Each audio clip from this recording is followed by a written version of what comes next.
Na minha frente está o Samsung Galaxy A35 e hoje eu gostaria de mostrar como você pode adicionar fotos a mensagens de texto.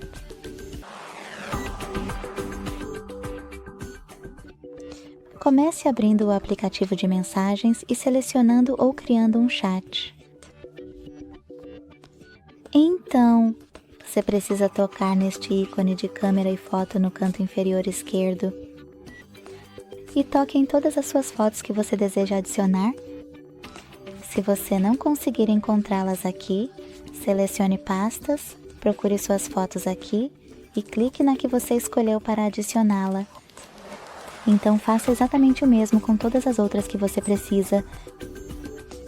Muito obrigada por assistir. Se você gostou deste vídeo, deixe um like, comente e se inscreva. Tchau!